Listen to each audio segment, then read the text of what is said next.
Okay. Hi, Charles. How's it going, my good friend? This is Lee and my good friend Charles on the Lee and my good friend Charles show. Doing pretty good. Can't complain too much.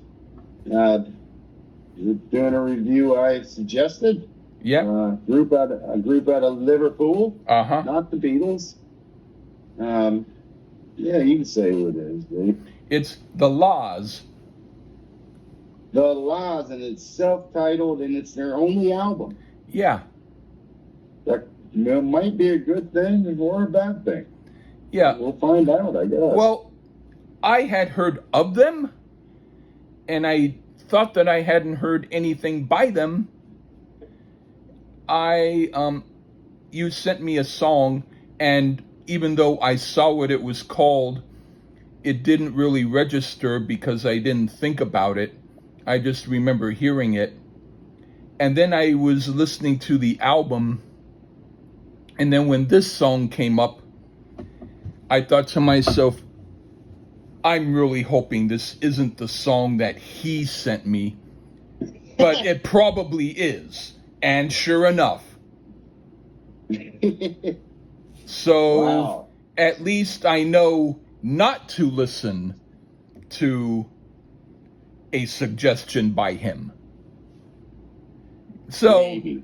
whoa, this time, definitely. Oh, well, for that, I guess, that song. Yes. It is on the record, and we'll get to it. Yes, that song. But anyway. Now, well, this band, Lee, is kind of an interesting story. It's fronted by a guy named Lee Mavers. Yeah. And his brother was the drummer, and I don't know his name. And one of the guys, the bass player, is actually in a band called Cast, I believe. And they're opening for Oasis on their tour right now. Huh. But Lee Mavers was apparently a perfectionist to the point that this album, he's almost like more sane Sid Barrett, it sounds like. Oh, okay. Like this, it drove him insane that this album didn't sound the way he wanted it to sound. And he basically just said, fuck it, and quit. And it's kind of wild. That's kind of a wild story. But I have heard the name because they're influential in a genre of music I like. And that's about all I got to say. So. Okay. All right. So you said more than I knew. Yeah. All right. We can get into it. Well, it came out in 88, but didn't really hit till 90. But that's it. Yeah. All right. All right. Do you want to start or me? You can start. Okay. The first song is Son of a Gun. This was a good song. It was cool and not too heavy, but it would work if I was at a friend's party and they played in his backyard. Cool stuff. What do you think? Very, very Mersey beat sounding here. Not completely a Beatles thing, but slight. You get a little mix of a lot of 60s British rock there. Totally up my alley, from the upbeat feel of the song to the badass guitar work going on here. I hear influence on the work of John Squire here, and I definitely can hear him cover this. So if you like good British rock that tips its hat to the greats, this is a great opener. And if not, you probably need a shower. What's the next song? All right. Next song is I Can't Sleep. What do you think of that? Wow, where's this been all my life, man? This one has a Kinks feel to it. The guitars are that bee's knees here. For me, definitely my type of sound that I love. And like I said, the singer is Mr. Lee Mavers, and he has a great feel for the material on the track. Slightly sleazy here, but in that good way. Another cool little track here, full of attitude, which, hey, when you can't sleep, fuck yeah, I get it, man. You're pissed, but good song. All right, I thought this is great. I'd go see them if they were playing close by. It would be a good gig. I like this song, quite good. All right, now for Timeless Melody. I like this one too. Perhaps not as much as the first two songs, but I'm not worried unless the album takes a downhill turn. But so far, I'm enthusiastic and hope the album keeps its good pace. What do you think? Basically, this could be confused with a Stone Roses track if you didn't have a clue of them. Well, except the drums aren't quite as good as what the Roses came up with. But other than that, this could pass for sure. Slightly more contemporary sounding than some of the other tracks. It's not so bad, but it seems filler to me, even though it was a single. And interestingly enough, Pearl Jam covered this song, and I'm not running to check that one out either. All right. What do you think of Liberty Ship? This is like a funky Kinks track. Definitely unorthodox sounding, and that's its strength. There's a bit of a dance feel to it. And believe you me, there's nothing wrong with rock music can make you actually groove to it a bit. It doesn't have to be slamming around all the time. I mean, you can just kind of groove to it. I really enjoyed the quirkiness to it, and also some strong bass playing on it. So we're back on track here with Liberty Ship. Right on. This is one of the good songs again. I might like it a little better than the first two tracks, but instead I'll say I like it as much. All right, now for There She Goes, the song I know. This is the one song I knew of the group, and I didn't know who did it, and I'm so glad I didn't, because I don't like this song at all. And I would have been turned off by them unduly because of this song. Thank goodness it's not typical of their sound, at least so far. What do you think? This is the blueprint of Britpop in a song. So if you hate Britpop, you hate this. It's that simple. It is Noel Gallagher's favorite song of the 90s, even though it was released in 88. And that's because it didn't take off in 90. Ironically, I knew the cover version from Sixpence None the Richer better. But this one will do. I think it may suit Sixpence a little bit more with the female singer, but this works for me. It's the sound of me, basically, in the song. There we go. Oh, my word, I just remember that I actually like Sixpence None the Richer. and now I might have to rethink whether or not I like their version, but I think I did, but then I think they did it better. I decided that I didn't like this. So Yeah. I'm confused. All I know is I didn't like this. Okay. Anyway, that's cool. What do you think of Doldrum? Oddly, now it seems like they're channeling a little bit of early Stones here, the Brian Jones version of the band, as the guitar figure reminds me a bit of The Last Time. And even the way the song is sung seems a bit jaggerish. In 1988, wearing your influences on your sleeves was a really, really great thing to do, as it wasn't considered so cool at the time. This is a decent little track, but a bit of filler in my estimation, but it's all right. All right. This is a great song, too. I'm digging this album quite a bit, except for one glaring annoyance. But I can overlook that if this album keeps its good pace. I dig this song quite a bit. Now for Feelin'. This one almost borders on being not fantastic, but still good. But it manages to stay in the great realm because of the way they play it, and some of the catchy melody parts, which make me like it quite a bit. So good job again. What do you think? I think this is catchy as hell. It's like a cross between the Beatles and the Monkees musically, like Day Tripper meets Last Train to Clarksville. The guitar tone is fantastic on it. This is like chicken soup to my soul. It really is. Just a fun little song that bounces along nicely. So I like this one quite a bit. Yeah, we're just like usual. We're agreeing. We usually always agree, and that's really cool. Okay. And anyway, what do you think of Way Out? The guitar work is excellent yet again. The guitarist Lee Mavers and Paul Hemmings, I don't know who he is. He was a guest player on the song. They have great interplay going on. There is absolutely no way you can't hear the influence on early Blur, in Spiral Carpet, Suede, as well as a plethora of other Britpop acts here. Definitely want to hear quite a bit of sounds that had to influence the Stone Roses as well, and this one stacks up to a Stone Roses song for me, so I dug this one as well. Way Out. Right on. Okay, I feel the same way about this song than I did about the last song. It almost got into the only good category, but the way they play it saves it and makes it one of the better songs. Very good. Now for IOU. This is even almost better than all the other songs. But I will say it's as good as them because so far this album is filled with mostly, not all, but mostly great songs. What do you think?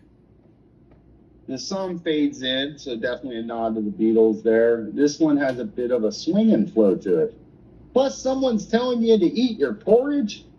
You don't get enough porridge references in songs, I don't think. And this one seems like it'd have been cool to hear at a pub, just having a few brews and tapping your foot to it.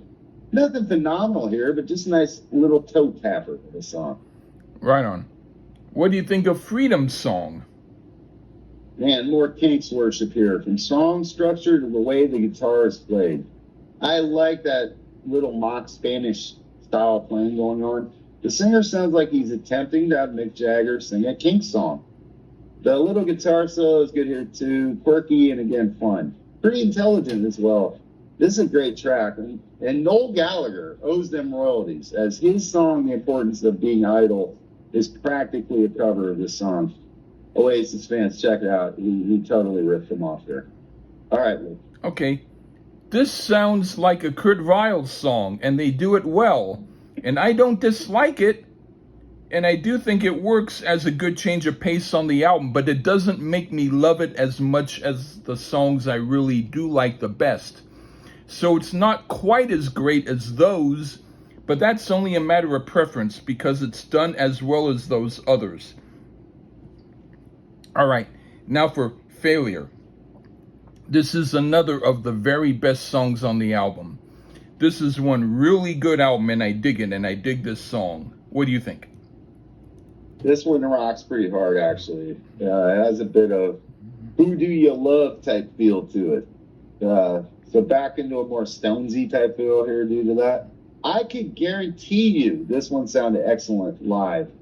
This song passes. It's not a failure, and it's not passing gas. It's more like passing muster.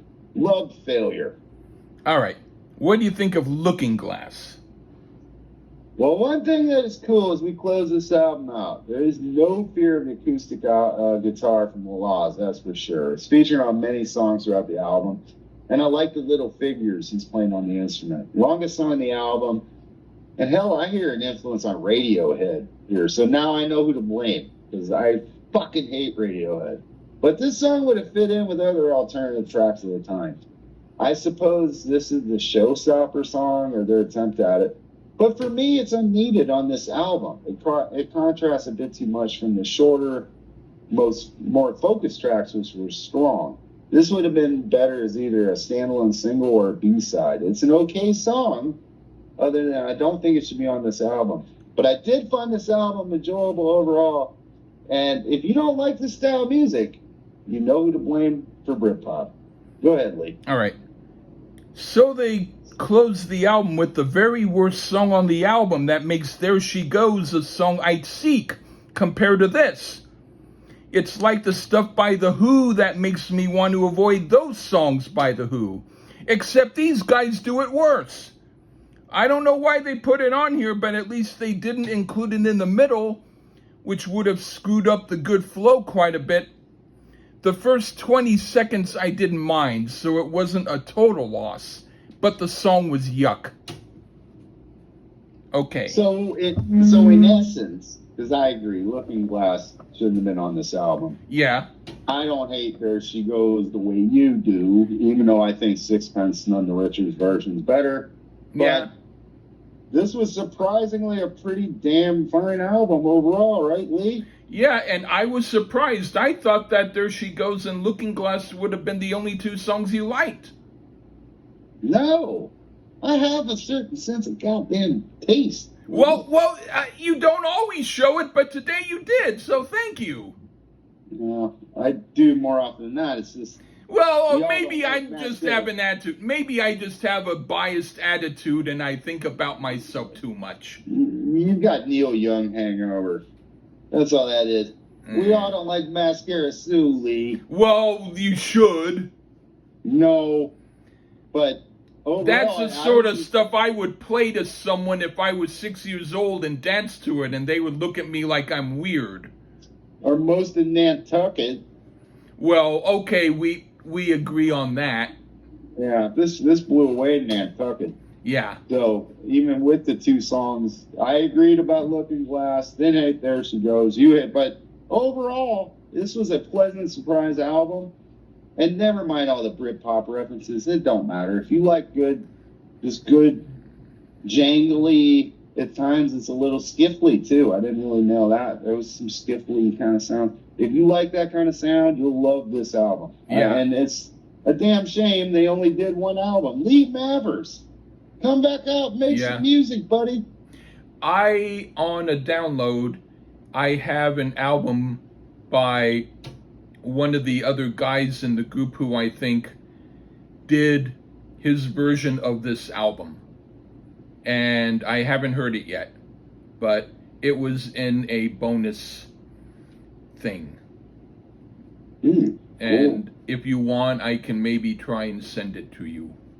Yeah, I sent it to me. It's probably the guy from the band Cast, because the guy that formed the band Cast Probably. really got fed up with Lee Mavers, and that's why he left and formed his own band. Okay. So Yeah. because he was just too of a perfectionist. Like I said, not quite as out there as Mr. Sid Barrett. Apparently, Yeah. he can function in society, but he just said fuck it. He's only showed his face a few times and played here and there, but he really has gave up on music because he feels this album sounded like shit. I disagree with you, sir. I think it sounds great. Yeah. You know? And so did Lee. Yep. You know? So thank you And that for was a picking the pleasant album. surprise. You Yeah. have good taste, and Thank you. we always agree, which is always cool. Oh yeah, always. Yep. We always do. 100%. Especially about Neil Young. Well, why when I get disillusioned do you have to bring me back into focus? I don't know. Okay. Well, we always have the great Noel Gallagher Chasing Yesterday album. We always have that. The greatest song you ever heard. Ever. In your whole life. I don't know. Well, you said it. So. Well, Goddamn. whatever. Memory. Okay. Yeah. But either way. But it was fun, and I'm glad we both enjoyed it. It's always pleasant to find something that we both never really heard and enjoyed it together. Yes. That's nice. I am very glad that happened. So yes, Me too. I will be very happy to have you back on the show. Yay! Even if our next review, I am, if not worried, I am maybe slightly intrigued. Okay. I hear you. All right. Take care, everybody. Bye-bye.